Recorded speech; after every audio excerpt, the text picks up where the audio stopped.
Oke, assalamualaikum warahmatullahi wabarakatuh. Bertemu lagi dengan saya, Bapak Muhammad Ihsan ya. Kali ini kita akan membuat sebuah teks deskripsi yang akan mengangkat topik keunikan khas daerahnya masing-masing. Ini teman saya dari Malang bersama Pak Davi dari Bima, Bima bersama Pak Tulus. Pak Tulus. Oke, kita bincang-bincang pertama, kita akan mulai dengan Pak Tulus dulu ya. Pak Tulus nih, kira-kira apa yang menjadi keunikan daerah Bima itu Pak Tulus? Baik di dalam bidang sektor kesenian, ekonomi, pariwisata. Silakan Pak Tulus. Mungkin perkenalkan, nama saya Tulus Arianto. Saya ngajar di SMP Negeri 9 Seromani Santap. Saya juga pendatang juga di Bima. Lahir besar intinya di Jakarta lah, mudah. Cuma hanya penempatan keluarga saya di sana. Pengalaman saya sekitar 4 tahun tinggal di Kabupaten Bima. Satu sektor terutama ekonomi itu yang agak menonjol itu, untuk di Jawa kan biasanya bawang merah itu Brebes ya. Iya.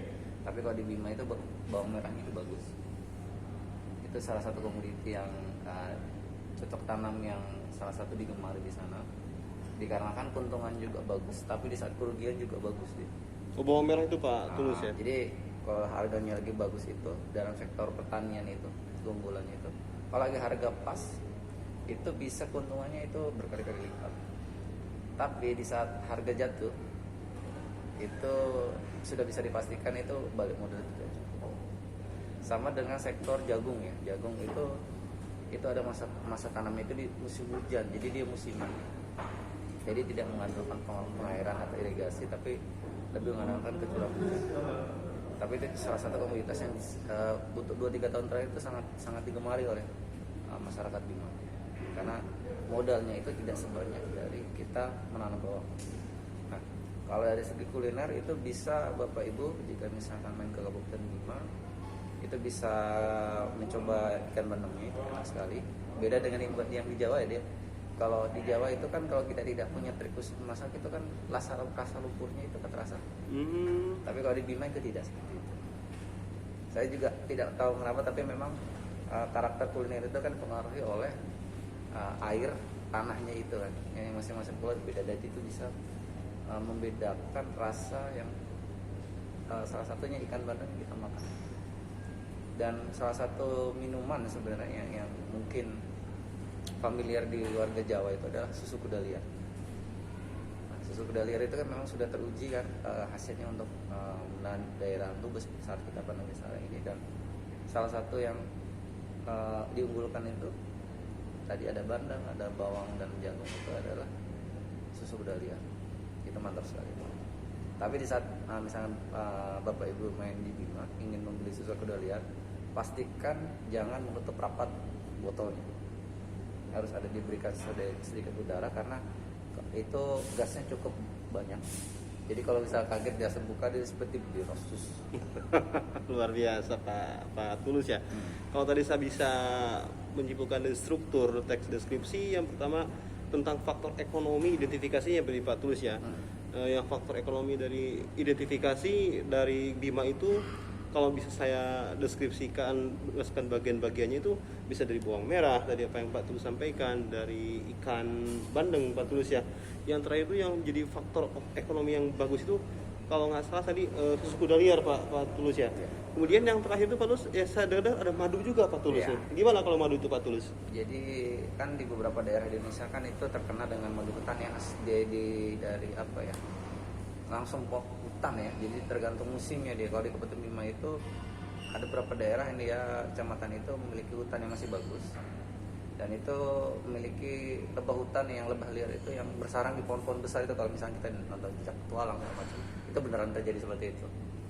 Dan saya lihat sendiri waktu hasil memanen itu begini, memikul 2 jegen bekas minyak goreng di Moli itu, itu isinya sarang lebah itu. Dan cara memanennya juga saya tanya-tanya juga, itu sama seperti waktu kita nonton Jejak Petualang itu, tidak bisa, jangan dibabat habis, disisakan supaya bisa tumbuh lagi. Dan ada jenisnya madu itu beda-beda. Jadi ada madu yang biasa kita kayak madu TJ itu, ada yang dia cenderung kalau agak lama disimpan itu jadi hitam, tapi ada lagi madu putih. dia mengkristal, dan itu harganya bisa 500 sampai 1 juta ya. Satu botol ukuran 600 ml itu khasiat mantap. Dan misalkan bapak ibu misalkan ke bapak membeli madu, susu kedelai atau apa, bismillahirrahmanirrahim misalnya, karena kita tidak tahu apakah itu masih kan original atau oplosan tidak. Tapi insya Allah jika kita membeli dengan dari orang yang tepat, insya Allah itu.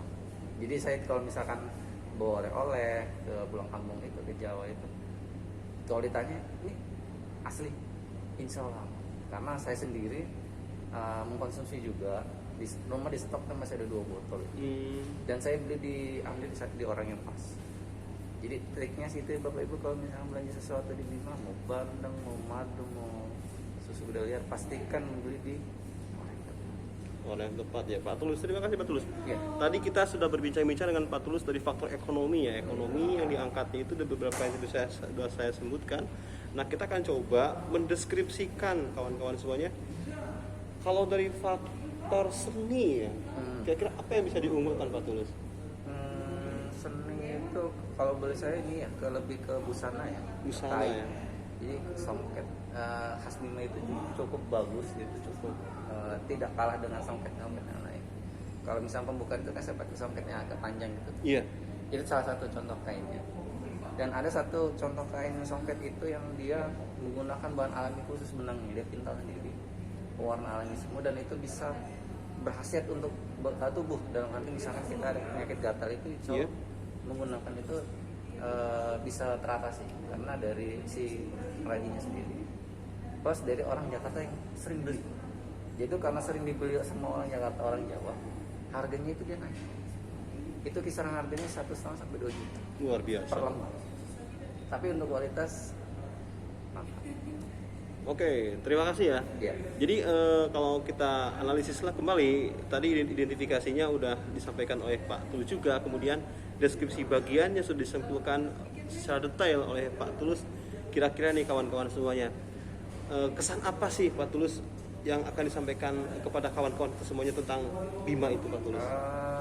Pertama, jangan kaget kalau di Kabupaten Bima itu panasnya 2 kali lebih panas daripada di Surabaya. Tapi yang kedua, orang Bima itu orang yang ramah-ramah. Ramah-ramah, oke. Meskipun kalau kita lihat berita itu kadang di Bima itu sering bentrok harga. Iya, iya. Tapi sepanjang saya pendatang dan kurang lebih 4 tahun tinggal di Kota Bima, dimanapun kita berada itu penempatan kita saja. Iya. Gitu aja. Oke, saya ini dari Garut ya, dari Garut, tapi bisa berkolaborasi dengan kawan kita dari Bima ya. Kita sekarang next ke kawan kita yang dari Malang ya. Oke, Pak Davi ya, Pak Davi dari Malang. Kira-kira nih kalau boleh saya tahu Pak Davi, apa sih deskripsi ya dari keunggulan, bisa dari faktor seni ataupun dari faktor ekonomi, dari keunggulan Malang itu bagaimana Pak Davi? Tolong dideskripsikan pada kawan-kawan kita semuanya Pak Davi, silakan. Ya, jadi sebenarnya Malang ini sangat unik sekali ya. Memang ada banyak julukan di kota Malang ini, ada banyak. Jadi misalnya kota pendidikan ada, Malang kota bunga juga ada. Jadi untuk masalah pendidikan memang di Malang itu banyak sekali kampus. Jadi kalau misalnya anak-anak yang habis lulus SMA bisa ke kampus sana, ada kampus Brawijaya, kampus negeri ya, Universitas Negeri Malang juga ada, negeri juga, UIN Malik Ibrahim, Maulana Malik Ibrahim itu juga negeri, sekolah kampus Islam.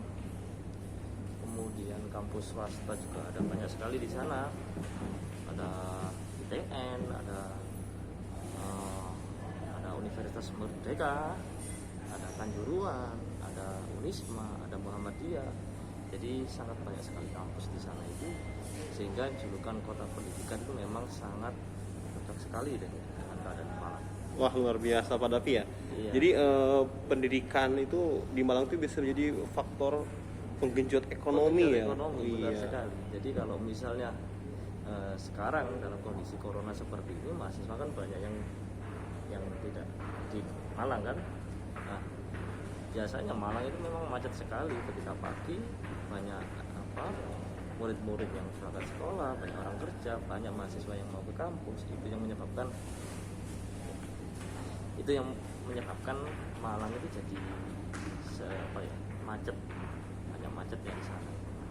Oke. Kemudian hal yang unik lagi di Kota Malang itu juga punya kuliner yang khas di sana.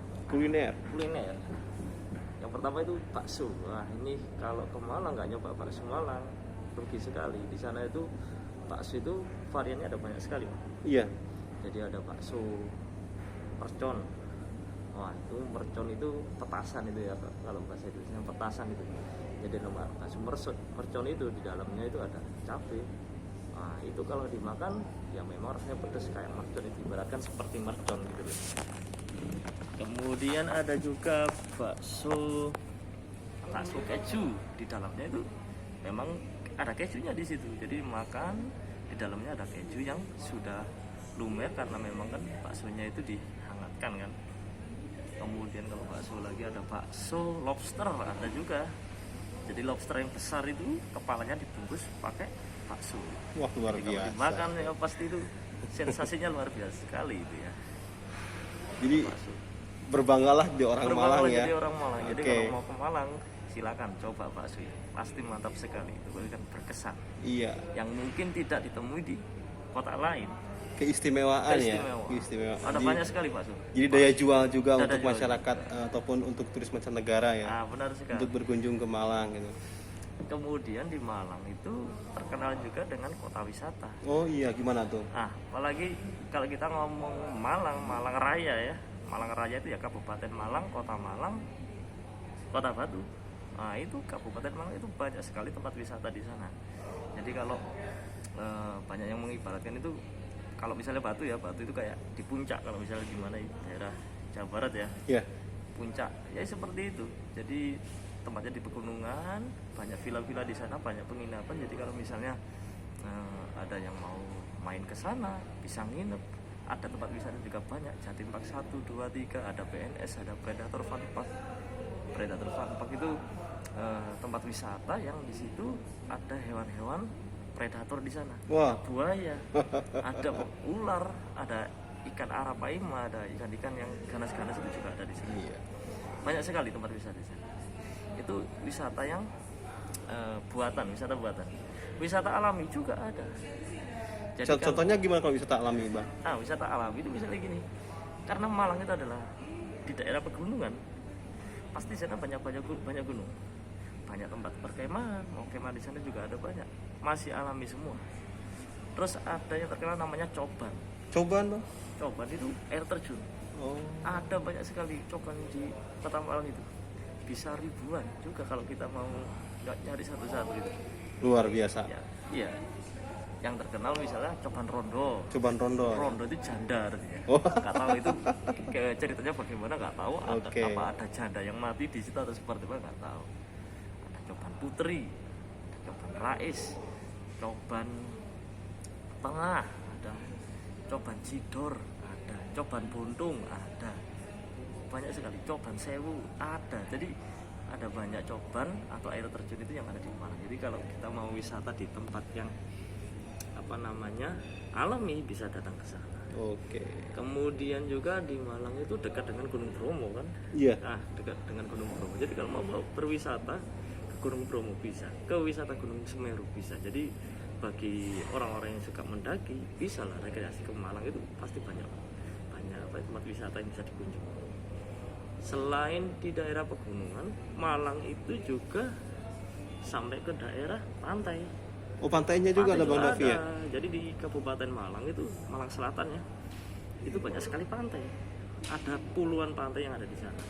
Yang paling terkenal itu bisa Pantai Kambang, ada Kondang Merak, ada Pantai Goa Cina, ada Pantai Pandawa, ada. Jadi ada banyak sekali pantai di Kota Malang itu. Kalau kita mau mencari lagi ada banyak sekali di sana.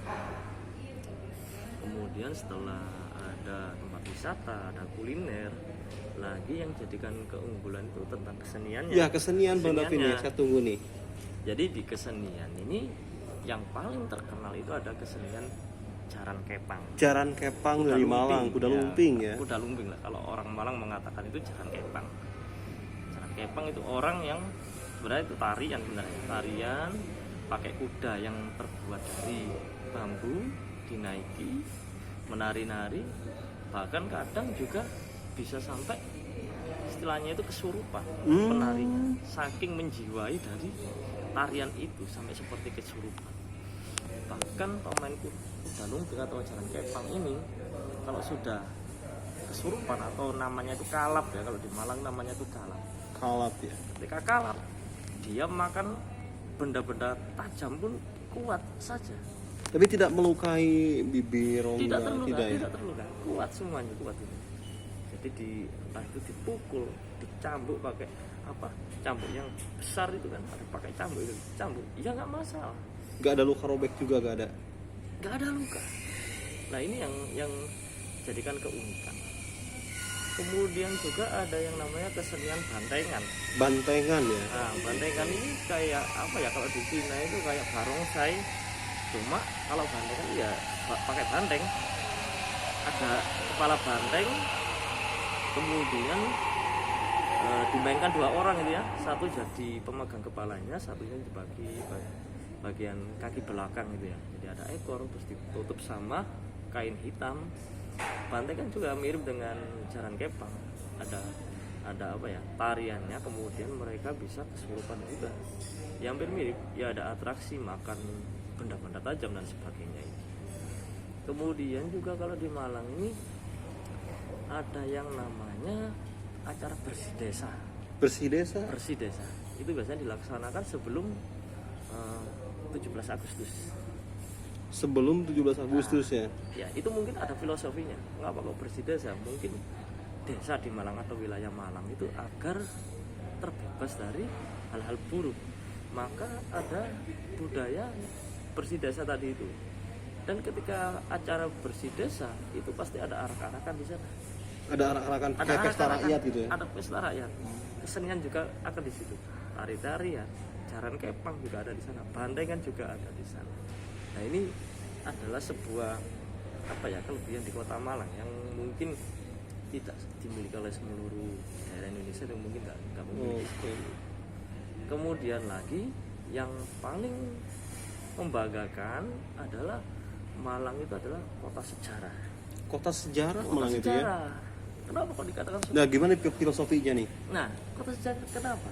Karena Kota Malang itu masih banyak memiliki bangunan-bangunan kuno. Zaman Belanda. Oh. Masih Jadi masih banyak. dilestarikan ya. Masih dilestarikan. Dibudidayakan ya. Makanya di Malang itu ada daerah itu namanya Kayu Tangan. Nah, daerah Kayu Tangan ini di situ banyak bangunan-bangunan. Dan di situ banyak sejarah yang di situ. Yang apa ya? Ya, sejarahnya itu ada banyak di sana. Nah, di daerah Kayu Tangan itu dulu pernah di bumi hanguskan. Di bumi hanguskan oleh arek-arek Malang sendiri. Karena ketika itu Belanda melaksanakan agresi militer Belanda kedua. Nah, ketika Belanda menguasai Malang, lalu arek Malang ini berinisiatif untuk merusak semua bangunan yang ada di Malang, dibakar semua agar tidak dikuasai oleh Belanda, agar tidak bisa dimanfaatkan oleh Belanda. Itu walaupun dihancurkan, dibakar, tapi bangunan-bangunan kuno, bangunan Belanda memang itu ya, masih ada sampai sekarang. Dan sampai sekarang nggak dibugar, dibiarkan seperti itu, cuma dirawat saja, biar apa ya, nuansa sejarahnya itu tetap ada. Itu Malangnya di mana, Bang David itu? Kayu Tangan, daerahnya namanya Kayu Tangan. Kayu Tangan. Kayu Tangan. Makanya di Kayu Tangan itu sekarang namanya jadi Kayu Tangan Heritage. Nah, dijadikan pusat sejarah Malang, pusat sejarah Malang Raya. Nah ini saya mau cerita lagi nih Bang. Oh silakan Bang. Tentang Kayu Tangan ya. Nah, Kayu Tangan ini ada sejarahnya juga. Kenapa kok dinamakan Kayu Tangan? Ternyata itu menurut para ahli sejarah, juga menurut Kitab Pararaton namanya itu ya. Kitab Pararaton. Para itu ya orang-orang kan. Raton itu artinya ratu. Ratu itu raja. Para raja ratu, berarti ya. Ya, para raja. Di Kitab Pararaton itu yang menceritakan raja-raja. Di Kayu Tangan ini adalah sebuah tempat yang pernah dikunjungi oleh Ken Arok. Ken Arok raja Singosari yang kemudian keturunannya mendirikan Majapahit. Majapahit bisa menguasai hampir seluruh Asia Tenggara. Jadi Ken Arok ini adalah sosok yang apa ya, istilahnya itu pencipta raja-raja,